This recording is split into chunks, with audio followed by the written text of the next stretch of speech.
Hello నమస్తే, నేను Ravi Shekhar. 5th episode of agent మిత్రమా నా మాట వినుమా మీ అందరికీ స్వాగతం. క్లాస్ ప్రారంభించే ముందు ఈ మధ్యకాలంలో జరిగిన ఒక సంఘటన దేశం మొత్తం మీద ఒక షాక్కి గురి చేసింది. కాశ్మీర్లో జరిగిన ఉగ్రదాడి. అన్ఫార్చునేట్లీ మన ఎల్ఐసి బ్రాంచ్ మేనేజర్ గారు సుశీల్ నెథానియల్ అనే ఆయన అలీరాజ్పూర్ బ్రాంచ్కి చెందిన బ్రాంచ్ మేనేజర్ గారు, వారు ఈ అటాక్లో బలైపోయారు. అలాగే మన ఎల్ఐసి ఏజెంట్ మిత్రుడు సంతోష్ జగ్దలే పింప్రి బ్రాంచ్కి చెందిన ఎల్ఐసి ఏజెంట్ మిత్రుడైన ఈయన కూడా ప్రాణాలు కోల్పోయారు ఈ అన్మైండ్ఫుల్ టెర్రరిస్ట్ అటాక్లో. వారి కుటుంబాలకి నా సంతాపాన్ని తెలియజేస్తున్నాను. అలాగే ఎంతోమంది పాపం బలైపోయారు ఈ టెర్రరిస్టులకి. వారి కుటుంబాలకి సంతాపం తెలియజేస్తున్నాను, శ్రద్ధాంజలి ఘటిస్తున్నాను. అండ్ ఇటువంటి యాక్టివిటీస్ని మనందరం ముక్తకంఠంతో ఖండించాలి. అదేవిధంగా ఆంధ్రప్రదేశ్కి చెందిన ఒక పట్టాదారుడు మధుసూదన్ గారని కావలి బ్రాంచ్లో వారికి పాలసీ ఉంది. వారు కూడా పాపం ఈ టెర్రరిస్ట్ అటాక్లోనే మరణించారు. వారి పాలసీ మీద క్లెయిమ్ సెటిల్ చేయడానికి మన కావలి బ్రాంచ్ మేనేజర్ గారు ఇనిషియేటివ్ తీసుకుని, అలాగే కావలి స్టాఫ్, బ్రాంచ్ స్టాఫ్ కూడా ఇమ్మీడియట్గా within no time claim settle చేశారు, సమ్ 10 lakhs అండ్ ఆడ్. ఇది ఈ సందర్భంగా వారిని అభినందిస్తున్నాను. ఎందుకంటే కావలి బ్రాంచ్ ఆఫీస్ వాళ్ళని, ఎల్ఐసి బ్రాంచ్ ఆఫీస్ వారిని మనం చేయగలిగిన యాక్టివిటీ ఇమ్మీడియట్గా చేసాం. మృతులందరికీ శ్రద్ధాంజలి ఘటిస్తున్నాను. అయితే ఇక మన క్లాస్ విషయానికి వస్తే కొన్ని సర్ప్రైజెస్ అండ్ షాక్స్ ఈ క్లాస్లో చెప్తానని గత ఎపిసోడ్లో చెప్పాను. సర్ప్రైజెస్ ఏంటంటే, హైదరాబాద్లో జరిగింది సంఘటన. ఒక నార్మల్ ఏజెంట్, ఆయన యావరేజ్గా బిజినెస్ చేస్తారు, ఏజెన్సీ నిలుపుకుంటారు. నిజానికి నాకు అంత పెద్ద పరిచయం కూడా లేకపోవడం, టచ్లో లేకపోవడం కూడా ఉండేది ఆ ఏజెంట్తో. ఆయన నా దగ్గరికి వచ్చి ఒకసారి, సార్ నేను ఒక ఎన్ఆర్ఐ కస్టమర్ని మీట్ అవ్వడానికి వెళ్తాను. ఎన్ఆర్ఐ అంటే నాన్ రెసిడెంట్ ఇండియన్ అనగానే మనం సాధారణంగా ఒక పెద్ద పాలసీ వస్తుందని ఎక్స్పెక్ట్ చేసి వెళ్తాం.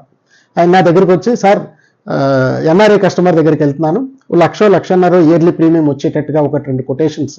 నేను అప్పుడు కొటేషన్స్ ప్రింట్ తీసి ఇస్తూ ఉండేవాళ్ళని అవసరమైన ఏజెంట్లకి నా దగ్గర ల్యాప్టాప్లోంచి. ఆయన అడిగేసరికి సరే ఇచ్చాను. ఆయన కస్టమర్ గురించి స్టడీ ఎంత చేశారో మనకు తెలియదు. అలాగే ఈ ఏజెంట్తో కూడా నాకు అంత పెద్ద పరిచయం లేకపోవడం, ఎన్ఆర్ఐ కస్టమర్ అన్నారు, ఆయన చెప్పారు 1,00,000-1,50,000 ఇచ్చేసాను, కొటేషన్ ఇచ్చేసాను. ఒక సలహా కూడా ఇచ్చాను, చిన్న ఫోల్డర్లో పెట్టి తీసుకెళ్ళండి సార్, అలా కాగితాలు ఇలాగా తీసుకెళ్ళకండి అని. మర్నాడు ఆ ఏజెంట్ గారు మళ్ళీ వచ్చి, సార్ నేను వెళ్ళాను, అయితే అక్కడ ఇంకొక కంపెనీ వాళ్ళు ఎవరో ఇన్సూరెన్స్ పాలసీస్ క్యాన్వాస్ చేస్తున్నారు, 2-3 వచ్చి ఉన్నారు, వాళ్ళ ల్యాప్టాప్లో అన్నీ చూపిస్తున్నారు, ఆ ల్యాప్టాప్ స్క్రీన్ మీద కొటేషన్స్ చూపిస్తున్నారు. నాకు ఎందుకైనా మంచిదని చెప్పి కొటేషన్లు ఇవ్వకుండా, సార్ నేను మీ అపాయింట్మెంట్ కోసం వచ్చాను అని చెప్పి తెలివిగా ఆయన కొటేషన్లు గట్రా ఆయన దగ్గర వదిలిపెట్టేసి వచ్చేయకుండా, మీ అపాయింట్మెంట్ కోసం వచ్చాను, రేపు మా సార్ని తీసుకొస్తాను అని ఇట్లా చెప్పి వచ్చేసాను సార్ అని. అంటే పోనీ మంచి పని చేశారని చెప్పి నేను, డెవలప్మెంట్ ఆఫీసర్ గారు, ఏజెంట్ గారు మళ్ళీ ల్యాప్టాప్లు గట్రా మనం కూడా మనకేం తక్కువ మన దగ్గర ఉన్నాయని చెప్పి వెళ్ళి ప్రజెంట్ చేసిన తర్వాత సర్ప్రైజ్ ఏంటంటే, మేము అతను కూడా పాపం రెఫరెన్స్ ద్వారా తెలిసిన క్లయింట్ అది. నేను వెళ్ళేసరికి అక్కడ ఒకళ్ళు కాదు, 2 ఉన్నారు. అంటే వాళ్ళిద్దరు ట్విన్ బ్రదర్స్ అన్నమాట, ట్విన్స్.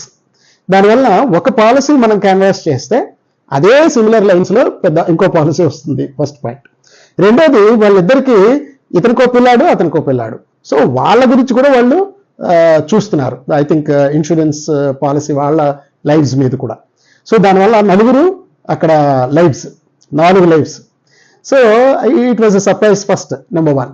నెంబర్ 2, మేము అతనితో మాట్లాడిన తర్వాత ఒక 5 minutes తర్వాత అర్థమైంది. లాస్ట్ ఎపిసోడ్లో ఒకసారి చెప్పాను కదా, కనెక్ట్.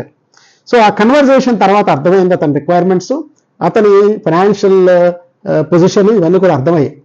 సో అతనికి నేను ఎంత ఇచ్చాను కొటేషను, ఏడాదికి 1,00,000 లేకపోతే 1,50,000 ఓ 2 రకాలు ఆయనకి ప్రింట్అవుట్లు తీసి ఇచ్చాను. ఆయన తెలియదు, అది ఇవ్వకుండా వచ్చేసాడు. మేము ఫైనల్గా ఈ క్యాన్వాసింగ్ అయిన తర్వాత 12.5 lakhs యాన్యువల్ ప్రీమియంతో బయటకు వచ్చాం. So it was a surprise. And ఆ ఏజెంట్ గారికి అయితే పెద్ద సర్ప్రైజ్, ఎందుకంటే ఆయన మొత్తం అప్పటికి అతని లైఫ్లో ఏజెన్సీ పీరియడ్లో అతనికి maximum premium 12,000 or 15,000 per year. That is the పెద్ద పాలసీ అనమాట అదే. సో ఆయన చాలా ఆనందభరితుడైపోయాడు. ఇంకా ఆ రోజు నుంచి ఆయన అడగడం ప్రారంభించాడు, ఏంటి సార్ ఎంబీఆర్టీ కండిషన్స్ ఏంటి అని చెప్పి. సో అది it was a happy thing కదా. So it was a big surprise. Similar గానే నేను ఇంకొక పార్టీ దగ్గరికి వెళ్ళినప్పుడు ఆయన కూడా NRI customer, software engineer, normal flat, వాళ్ళ పేరెంట్స్ ఇంటికి ఆయన వచ్చాడు.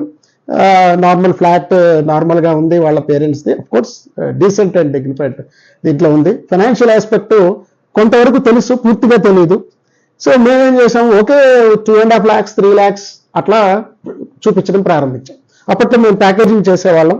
అంటే ఒకటే ప్లాన్ని డిఫరెంట్ ప్రీమియం పేయింగ్ టర్మ్స్ తో కనుక ఇచ్చినట్టయితే ఒకేసారి అవి ఒక్కొక్క ఏడాది 15 ఏళ్ల తర్వాత ప్రతి ఏడాది ఒకటి మెచ్యూర్ అవుతుంటుంది. ఆ విధంగా ఇన్కమ్, యాన్యువల్ ఇన్కమ్ మీకు సోర్స్ కనిపిస్తుందని చెప్పడం మన ఉద్దేశం. రిటైర్ అండ్ ఎంజాయ్ ప్యాకేజెస్ అని ఇస్తుండేవాళ్ళం.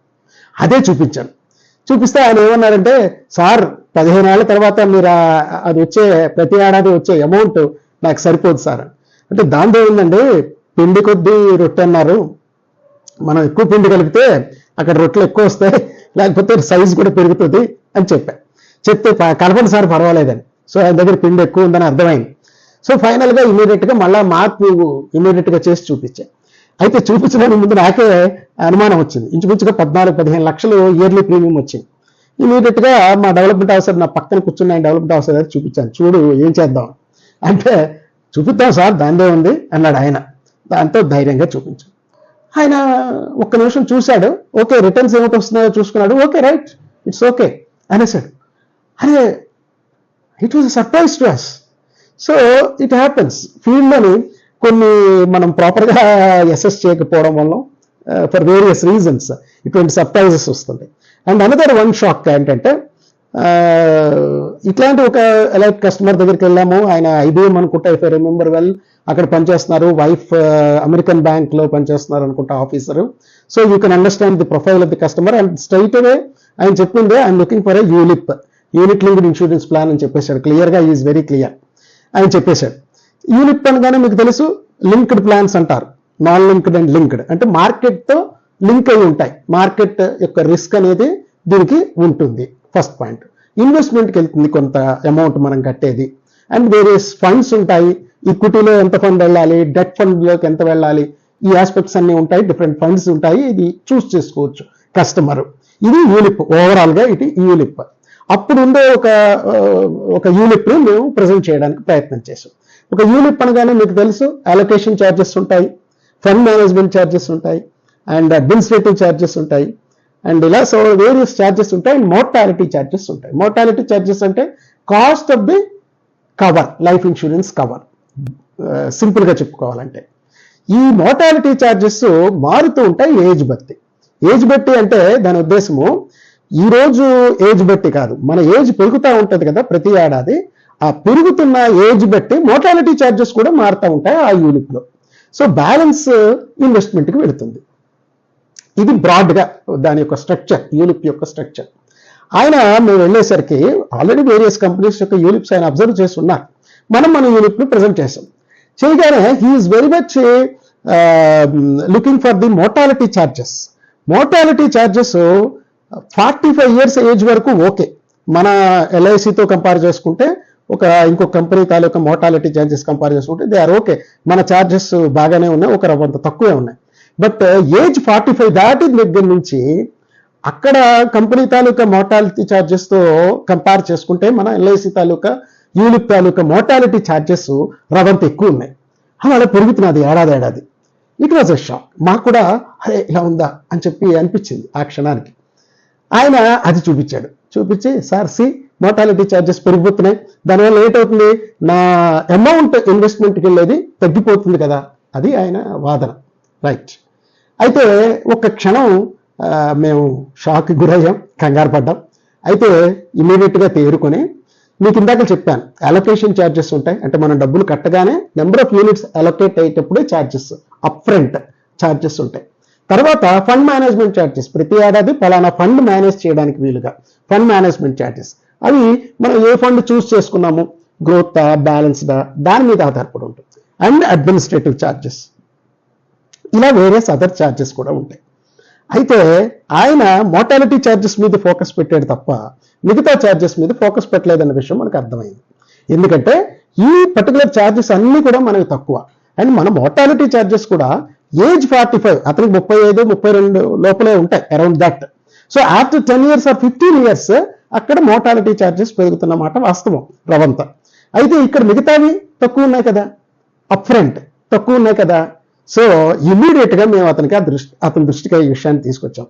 మాస్టారు, మీ దగ్గర అలొకేషన్ ఆఫ్ యూనిట్స్ దగ్గరే తేడా ఉంది కదా, నెంబర్ ఆఫ్ యూనిట్సే అలొకేషనే. ఇప్పుడు 1 acre ల్యాండ్ ఉందా, 2 acres ల్యాండ్ ఉందా అనే దాని మీద ఎంత పంట ప్రొడ్యూస్ అవుతుంది అనే పాయింట్ ఆధారపడి ఉంటుంది కదా. సో మీకు ఈ 10 ఏళ్లలోని అప్ ఫ్రంట్ అలొకేషన్ దగ్గరే ప్రతి ఏడాది నెంబర్ ఆఫ్ యూనిట్స్ తగ్గుతాయి బికాస్ ఆఫ్ ది ఛార్జెస్ అక్కడ. 2 ఫండ్ మేనేజ్మెంట్ ఛార్జెస్, సో అవి కరిగిపోతున్నాయి. ఫండ్ మేనేజ్మెంట్ ఛార్జెస్ తరఫున ఆ యూనిట్స్ అన్ని కరిగిపోతున్నాయి. సో ఇంకా మిగిలింది ఇన్వెస్ట్మెంట్కి వెళ్తుంది. రైట్. సో ఒక 15 ఏళ్ల పాటు ఇక్కడ ఛార్జెస్కి గురవుతున్నది మీ దగ్గర ఉండే యూనిట్స్ వాల్యూ. వేరే 15 ఏళ్ల తర్వాత మోర్టాలిటీ ఛార్జెస్ అక్కడ మా దగ్గర పెరుగుతున్నది. రైట్. సో దీన్ని బట్టి చూస్తే మీ దగ్గర ల్యాండ్ తక్కువ అలాట్ అవుతున్నది కదా, యూనిట్సే తక్కువ అలాట్ అవుతున్నది కదా. పంట సంగతి దేవుడు వరకు తర్వాత విషయం. ఇది ఆయన దృష్టికి తీసుకొస్తే ఆయన అక్కడ వీ కుడ్ అతన్ని ఆపగలిగాం. ఇంతకు నేను చెప్పించేది ఏంటంటే, మనం ప్రోడక్ట్ పట్ల తరోగా ఉండడం ఒకటి, పక్క వాళ్ళ ప్రోడక్ట్ పట్ల కూడా మనం తరోగా ఉండాల్సిన అవసరం ఉన్నది. లేకపోతే ఇలాంటి షాకులకి గురవుతాం.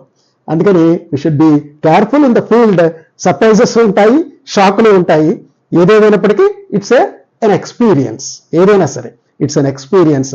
తప్పకుండా అది మనకి నెక్స్ట్ కాల్లో ఉపయోగపడుతుంది. సో నాలెడ్జ్ ఈజ్ పవర్ అంటారు కదా, మనం చిన్నప్పుడు చదువుకున్నాం నాలెడ్జ్ ఈజ్ పవర్ అని.